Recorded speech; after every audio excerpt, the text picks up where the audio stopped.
कहानी एक ऐसे घर से जहां शादी का माहौल है, लेकिन टेंशन और शांति इतनी कि शादी का घर किसी जंग के मैदान जैसा दिख रहा था। अरे जैसा मर्जी डेकोरेशन कर दो, पैसों की चिंता मत करो। इतना पैसा जब लड़के वालों को दे दिया तो फूल वालों को देने में मुझे क्या दिक्कत है? अरे धीरे बोलो ना, साफ लग रहा है कि फ्रस्ट्रेटेड हो। अरे तुम तो चुप ही रहो। एक बेटी संभाल नहीं पाई। सारा दिन मैं काम पर जाता था, सोचता था घर पर बच्चों को अच्छे से संस्कार मिल रहे होंगे, लेकिन नहीं, मैडम को तो अपनी किटी और फैशन से फुर्सत मिले तब ना। माँ चुपचाप वहां से चली जाती है। समझ में नहीं आता कि आखिर शर्मा खानदान में हो क्या रहा है।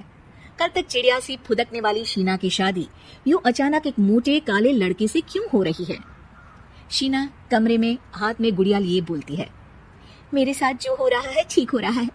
तुम तो सब जानती हो, साहिल मेरे लिए भगवान है। अब जब वो ही नहीं मिला तो फिर कोई भी हो, जिंदगी ही तो जीनी है, जी लेंगे। बाहर शीना की बुआ किसी से बात करती है।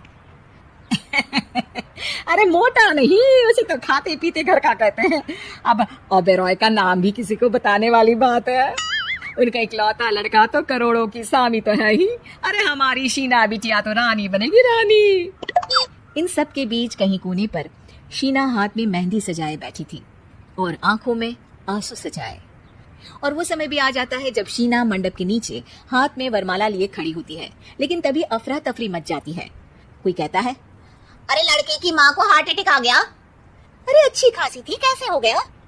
अरे कहते हैं ना, किसी किसी लड़की के पैर अच्छे नहीं होते। हो सकता है कि मनहूस है ये लड़की। शीना पास खड़ी सब सुन रही थी। फिर शीना अपने कमरे में आ जाती है। शादी ये कहकर नहीं होती कि लड़की मनहूस है। अब लगातार शीना के लिए लड़के देखने आते, लेकिन आस पड़ोस या किसी के कहने पर शादी हर बार टूट जाती। लेकिन एक दिन, अंकल, मैं काफी दिनों से आपसे मिलने की कोशिश कर रहा था, लेकिन हिम्मत नहीं हो पा रही थी। अरे बेटा, हिम्मत तो हमारी टूटी पड़ी है। वैसे कौन हो तुम? मेरा नाम साहिल है अंकल। मैं शीना से प्यार करता हूँ और उसी से शादी करना चाहता हूँ। अरे अब तो किस जात के हो ये भी मायने नहीं रखता। बेटा, मेरी बेटी मनहूस है। ये सब कहते हैं कि इसीलिए उसकी शादी नहीं हो पा रही। अगर तुम शादी करने को तैयार हो तो ठीक है। शीना की शादी साहिल से हो जाती है।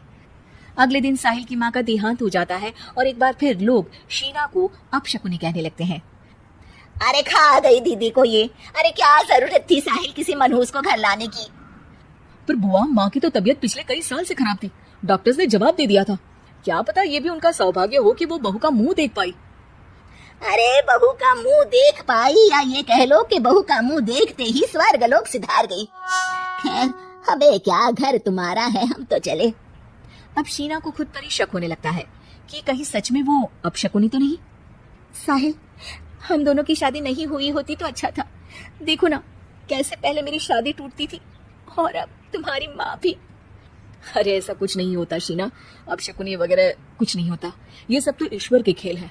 वो शादी तुम्हारी इसलिए टूट गई क्योंकि तुमको मेरी पत्नी बनाना था, और माँ का जाना तो तय था। वो काफी बुजुर्ग थी, साथ ही एक ऐसी बीमारी से जूझ रही थी जिसमें डॉक्टर्स भी उन्हें नहीं बचा पाते। शीना साहिल की बात सुनकर तसल्ली कर लेती है और वहां से चली जाती है। अगले दिन, शीना, अरे ओ शीना। क्या हुआ? उफ, कहीं फिर मेरी वजह से कोई नुकसान?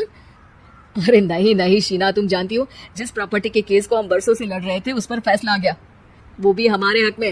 अब हम करोड़पति हो गए शीना। शीना शांत रहती है। अरे क्या हुआ? करोड़ पत्नी बनकर तुमको खुशी नहीं हुई? शीना की आंखों में पानी आ जाता है। चलिए जी, कुछ तो अच्छा हुआ मेरी जिंदगी में आकर आपके साथ। साहिल शीना को गले लगाकर कहता है, मेरी नई नौकरी भी तुम्हारे ही आने से लगी। ये प्रॉपर्टी का केस जीता, सब कुछ तो तुम्हारे आने के बाद ही हुआ। फिर तुम मनहूस कैसे? ये सुनकर शीना खुश हो जाती है।